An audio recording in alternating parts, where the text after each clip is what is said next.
In this video, I'll be showing how you can start a fire in your wood stove.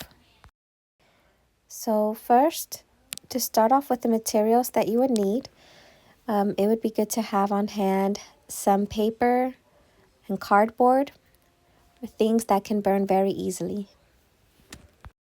So the next thing that is very useful to have on hand besides the paper and the cardboard is kindling. And all this is wood that has been cut into smaller pieces. Now when we cut them, we cut the wood in a variety of pieces. So some pieces are very, very thin, so they catch really fast, which is good to have on hand. And then we also have a slightly bigger pieces, and we gradually make them slightly bigger. And the bigger pieces are beneficial because they will take longer to burn. They will burn for longer. And of course, the wood. We also need nice sized pieces of wood that will fit in the wood stove. So you want to make sure that the width is compatible with your wood stove of the wood pieces, but also big enough to last. So here is an example of the sizes that we have for our wood stove. Now, before starting a new fire, if I've already burned some fires in the wood stove and there's ashes left over, then it is beneficial to clear it out from some of those ashes, so that way it's not full of the ashes from the previous burns. It will be more efficient. It will be a more efficient burn if I take some of those ashes out first. So now that I've cleared out the wood stove of the majority of the ashes, now I will start putting in the paper first, and then the cardboard on top. And I crumble it up because you want a lot of air spaces between the paper and the cardboard. You don't want it to be flat and just lay flat in there. You want it to have a lot of gaps and spaces around it, so that way there can be a lot of airflow around the paper and the cardboard. So once I have the paper and the cardboard nicely set in there, then I put the kindling on both sides of the paper and cardboard to somewhat hold the paper up. So when I put the other kindling in there, on top of it, it doesn't just squish it down. I want it to somewhat be held up. I want the paper and the cardboard to be somewhat held up, like I said, to make sure that there's plenty of airspace around the paper and cardboard still. I don't want it to be squashed down by the kindling being placed on top of it. So I'm placing the two bigger sticks of kindling on the sides to somewhat hold up the paper and the cardboard. Then I go ahead and start placing the smaller pieces of kindling.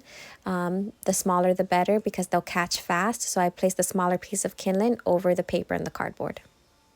And on top of the smaller piece of kindling, I'll put slightly bigger piece of kindling that I know will burn for longer. So now it's time to light the fire. So I go ahead and make sure that the paper is easily accessible still for my match, and the cardboard as well. And as you see, it's not completely covered to where I can still access the paper and the cardboard. And now I will light my match, and I will make sure to light the paper specifically because the paper will catch the easiest and the fastest. And once the paper catches, it will then cause the cardboard to catch, and then the smaller pieces of kindling to catch. And then it's a whole domino effect after that. Then the bigger piece of kindling will begin to catch.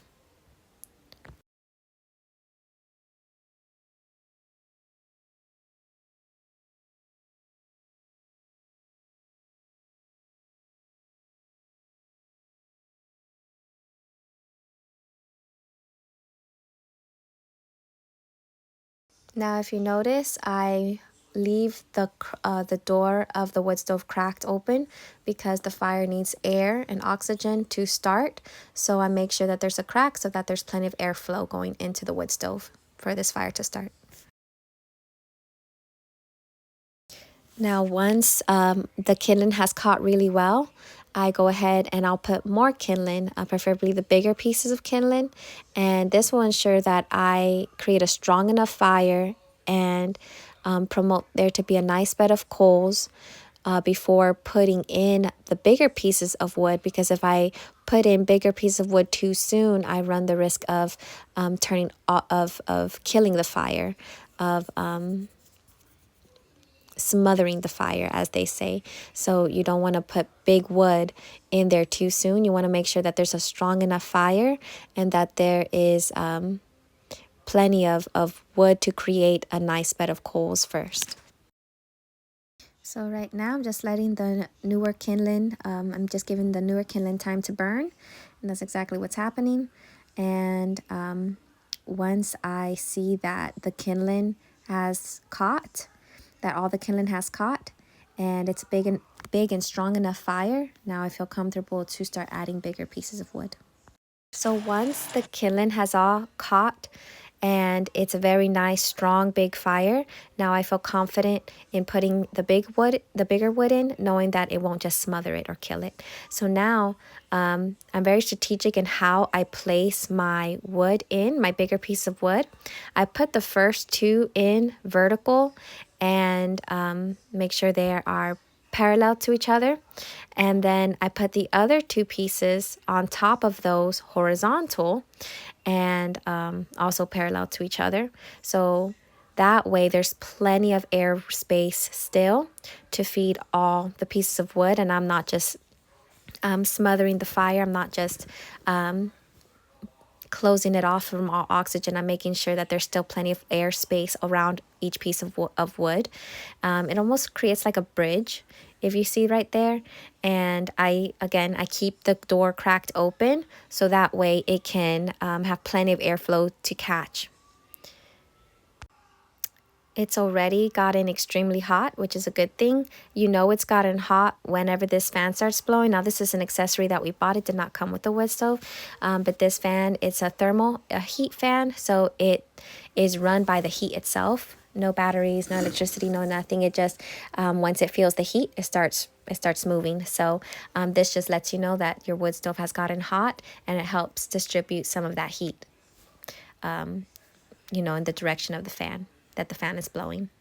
And so once I've noticed that the wood has finally caught, then I go ahead and I'll close the wood stove at this point, because we have a secondary air wood stove, and so the little knob on top of it's not a damper. It doesn't close it off from air altogether. It just promotes more air if you have it pushed in, or less air if you have it pulled out. So I'll leave it either pushed in to continue to feed it air, or I'll pull it out slightly to feed it a little bit less air so it doesn't burn as fast.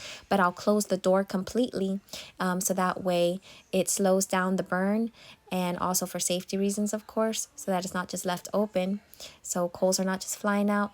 But it also allows it to have a slower burn, so that way it's more efficient and we're not just running through wood, and the fire will last longer that way. And so that's pretty much it. That's from beginning to end how I start a fire in our wood stove. I hope it helps anyone else who has a wood stove and maybe trying to learn how to start a fire. Of course, there's many different ways. This is just one way that works really well for me and our family.